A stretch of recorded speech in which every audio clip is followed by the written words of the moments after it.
बिस्मिल्लाहिर्रहमानिर्रहीम। Microsoft Excel की आज की इस क्लास में डिस्कस करेंगे डाटा क्लीनिंग के बारे में। डाटा क्लीनिंग काम अगर आप जाते हैं तो आप इससे अच्छे पैसे जनरेट कर सकते हैं। तो सबसे पहले हम बात करते हैं ये वाला काम आप किस तरह कंप्लीट कर सकते हैं, और इसके बाद हम बात करेंगे ये वाला काम आपको कहाँ से मिलेगा। तो हमारे सामने एक शीट ओपन है जिसमें आप देख सकते हैं ये वाली जो शीट हमें क्लाइंट की तरफ से दी गई है। सबसे पहले कॉलम जो डेट का दिया गया इसमें हैश आ रही है। उसके बाद नेक्स्ट कॉलम है, इसमें जो सात वर्ड है वो भी यहाँ पर टाइप किए गए और सात वैल्यूज़ वो भी यहाँ पर टाइप की गई। इनमें से हमने वैल्यूज़ को रिमूव करना है तो वो आप यहाँ पर वैल्यूज़ को रिमूव करेंगे।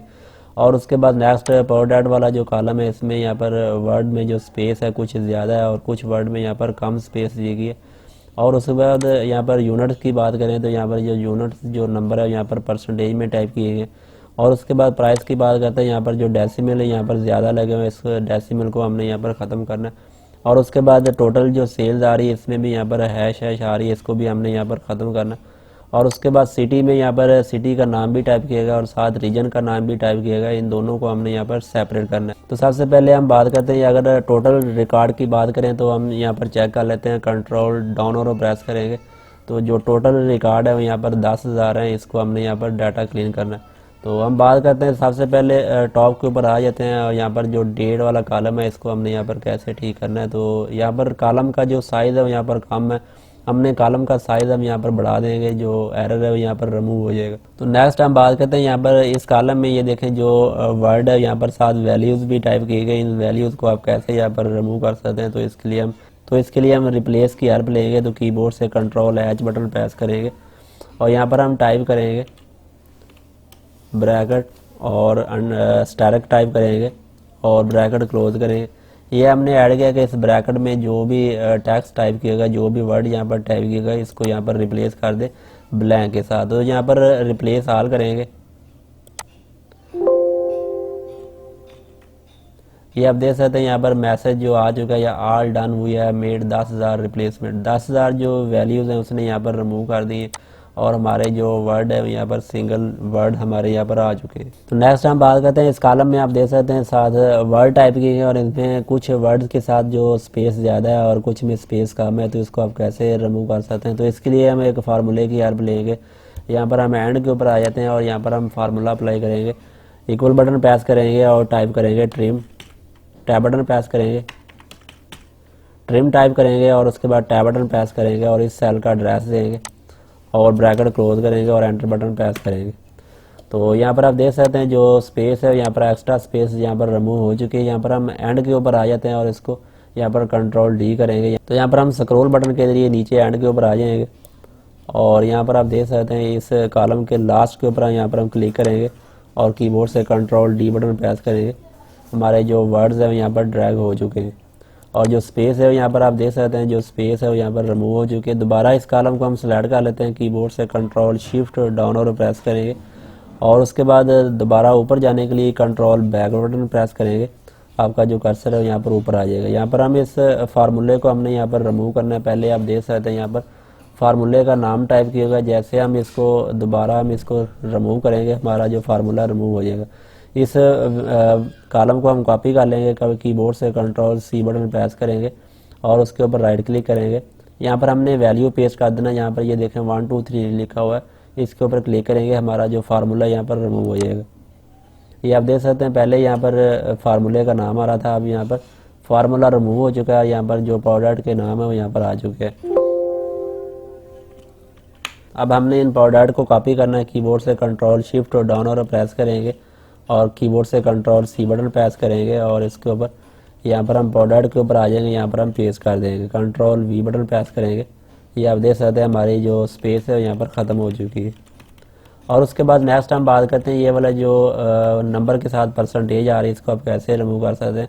इस कॉलम को सिलेक्ट कर लेते हैं, कीबोर्ड से कंट्रोल शिफ्ट डाउन और प्रेस करेंगे और उसके बाद यहाँ पर हम क्लिक करेंगे, टाइप करेंगे नंबर। ये आप देख सकते हैं जो परसेंटेज है यहाँ पर रिमूव हो चुकी है और जो डेसिमल है वो भी यहाँ पे आप रिमूव कर सकते हैं। तो ये आप देख सकते हैं जो हमारे परसेंटेज है वो यहाँ पर रिमूव हो चुकी है। जो यूनिट्स के जो वैल्यू वाले नंबर है वो यहाँ पर आ चुके हैं। और उसके बाद नेक्स्ट प्राइस में यहाँ पर आप देख सकते हैं जो वैल्यूज़ के साथ यहाँ पर जो डेसिमल है वो यहाँ पर लगे हुए हैं, इसको हमने यहाँ पर रिमूव कर देना है। इस वैल्यूज़ को सिलेक्ट करेंगे और उसके बाद डेसिमल यहाँ पर इसके ऊपर क्लिक करेंगे, डिक्रीज डेसिमल के ऊपर क्लिक करेंगे, हमारे जो डेसिमल है वो यहाँ पर रिमूव हो जाएंगे। तो उसके बाद नेक्स्ट हमारा कॉलम आ रहा है जो टोटल सेल है, इसमें हैश आ रही है, तो इस कॉलम का जो साइज़ है वो यहाँ पर हम बढ़ा देंगे। और ये आप देख सकते हैं जो हैश है वो यहाँ पर ख़त्म हो गई है। और उसके बाद जो वैल्यूज़ के साथ यहाँ पर डेसिमल आ रहे हैं, तो इस वैल्यू को सिलेक्ट कर लेंगे, कीबोर्ड से कंट्रोल शिफ्ट डाउन और प्रेस करेंगे और यहाँ पर हम डिक्रीज डेसिमल के ऊपर क्लिक करेंगे, हमारे जो डेसिमल है यहाँ पर रिमूव हो जाएंगे। और इनको सेंटर लाइनमेंट कर देंगे और इन वैल्यूज़ को भी सेंटर लाइनमेंट कर देंगे। और उसके बाद नेक्स्ट हमारा लास्ट पे हमारा जो कॉलम आ रहा है, यहाँ पर आप देख सकते हैं सिटीज़ के साथ यहाँ पर रीजन भी टाइप किया हुआ है। इन दोनों को आप कैसे यहाँ पर सेपरेट कर सकते हैं, तो इसके लिए कंप्लीट कॉलम को सिलेक्ट कर लेते हैं, कीबोर्ड से कंट्रोल शिफ्ट डाउन और प्रेस करेंगे और उसके बाद ऊपर जाने के लिए दोबारा कंट्रोल बैक बटन प्रेस करेंगे। तो उसके बाद हम डाटा टैब में जाएंगे और यहाँ पर हमें ऑप्शन मिलेगा टेक्स्ट टू कॉलम, इसके ऊपर क्लिक करेंगे। यहाँ पर हम डीलिमिटेड के ऊपर क्लिक करेंगे और उसके बाद नेक्स्ट के ऊपर क्लिक करेंगे। यहाँ पर हम अदर्स के ऊपर क्लिक करेंगे।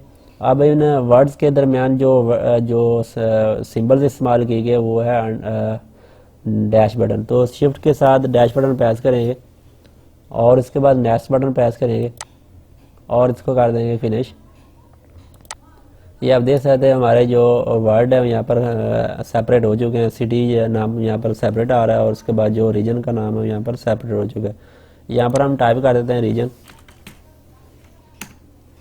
और जो नेक्स्ट कॉलम आ रहा है यहाँ पर हमने स्पेस रिमूव की थी, इस कॉलम को हमने यहाँ पर डिलीट कर देना है। कीबोर्ड से कंट्रोल माइनस बटन प्रेस करेंगे, हमारा जो कॉलम है यहाँ पर डिलीट हो जाएगा। हमारा जो डाटा क्लीनिंग का काम है वो यहाँ पर कंप्लीट हो चुका है। अब इस डाटे को सिलेक्ट करेंगे और इसको यहाँ पर फाइनल लुक देंगे। यहाँ पर हम कीबोर्ड से कंट्रोल शिफ्ट डाउन और प्रेस करेंगे और उसके बाद राइटर प्रेस करेंगे साथ। हमारा जो टेक्स्ट है यहाँ पर सिलेक्ट हो चुका है, इसके ऊपर हम यहाँ पर बार्डर अप्लाई करेंगे। तो बार्डर अप्लाई करने के लिए होम टैब में जाएंगे, यहाँ पर हम ऑल बार्डर के ऊपर क्लिक करेंगे, हमारा जो बार्डर है इसके ऊपर अप्लाई हो चुका है। तो उसके बाद हम टॉप के ऊपर जो हेडिंग आ रही है इसको सिलेक्ट कर लेंगे, इसके अंदर कोई भी अच्छा सा कलर फिल कर लेते हैं। यहाँ पर हम ग्रीन कलर सिलेक्ट कर लेते हैं और उसके बाद जो टेक्स्ट कलर है वो यहाँ पर हम वाइट कर लेते हैं और इसको कर लेते हैं बोल्ड और इसका थोड़ा साइज हम यहाँ पर बढ़ा देंगे। और ये आप देख सकते हैं हमारा जो डाटा है यहाँ पर फाइनल लुक में आ चुका है। अगर कॉलम का साइज अगर आपने थोड़ा सा कम करना है तो आप यहाँ पर एडजस्ट कर सकते हैं इसको। दोस्तों ये था तरीका कि माइक्रोसॉफ्ट एक्सेल में डाटा क्लीनिंग का आप किस तरह कर सकते हैं। और उसके बाद हम बात करते हैं इस तरह का जो काम है आपको कहाँ से मिलेगा। तो सबसे पहले हम इस वेबसाइट के ऊपर आ जाते हैं, यहाँ पर हम बात करते हैं फाइबर वेबसाइट के ऊपर आ जाते हैं। यहाँ पर हम टाइप करते हैं एक्सेल डाटा क्लीनिंग। जैसे आप फाइंड करेंगे तो आपके सामने ये आप देख सकते हैं जो काफ़ी सारे लोग हैं यहाँ पर ये डाटा क्लीनिंग की जो सर्विस है यहाँ पर दे रहे हैं। यहाँ पर हम फर्स्ट जो पर्सन आ रहा है इसके ऊपर क्लिक करते हैं। ये आप देख सकते हैं I will clean Excel spreadsheet Excel data cleaning data cleanup. तो ये वाला जो बंदा है यहाँ पर आप देख सकते हैं अगर आप 100 रो यहाँ पर इसको देते हैं तो यहाँ पर ये $15 इसके चार्ज करता है। अगर हम स्टैंडर्ड रेट की बात करते हैं तो यहाँ पर इसमें 500 रो का अगर आप डाटा देते हैं तो ये $65 यहाँ पर चार्ज करता है। उसके बाद प्रीमियम की बात करते हैं तो ये आप देख सकते हैं यहाँ पर अगर आप 1000 रो का डाटा देते हैं तो यहाँ पर $130 यहाँ पर चार्ज करता है। तो इसके बाद एक और वेबसाइट है यहाँ पर एक्सेल का जो काम है वहाँ से भी आप ले सकते हैं। यहाँ पर हम अपवर्क के ऊपर आ जाते हैं। यहाँ पर आप देख सकते हैं तो एक्सेल की जो जॉब्स हैं यहाँ पर नंबर ऑफ़ जॉब्स बहुत सारी जॉब्स यहाँ पर पड़ी हुई है। अगर आपको कोई एक जॉब भी यहाँ पर मिल जाती है तो आप बड़ी आसानी के साथ यहाँ पर $5 $10 और $20 यहाँ पर अर्न कर सकते हैं। तो यहाँ पर हम किसी भी जॉब्स को ओपन कर लेते हैं। Need some data copy from 3-4 PDF to Excel. ये बंदा कह रहा है कि मेरे पास 3 से 4 PDF हैं, उनको अपने एक्सेल में कन्वर्ट करना है। तो ये एक जॉब है, इसको आप क्लिक कर लेते हैं। ये आप देख सकते हैं I need you take 3 to 4 PDF that I will give you and copy data from PDF to over an Excel spreadsheet. ये बंदा कह रहा है कि मेरे पास 3 से 4 PDF हैं, इसको आपने यहाँ पर कन्वर्ट करना है एक्सेल में। तो अगर हम टोटल बजट की बात करें तो ये टोटल बजट इस जॉब का जो बजट है यहाँ पर $20 है। अगर आप ये जॉब कंप्लीट कर लेते हैं तो बड़ी आसानी के साथ आप यहाँ पर ये जो $20 यहाँ पर अर्न कर सकते हैं। दोस्तों ये था तरीका कि माइक्रोसॉफ्ट एक्सेल में डाटा क्लीनिंग आप किस तरह कर सकते हैं और जो काम आप कहाँ से हासिल कर सकते हैं। वीडियो अगर आपको अच्छी लगी तो प्लीज़ वीडियो को लाइक कर दें और चैनल को भी सब्सक्राइब कर दें। तो मिलते हैं इंशाल्लाह किसी नेटवर्क के साथ। अल्लाह हाफिज़।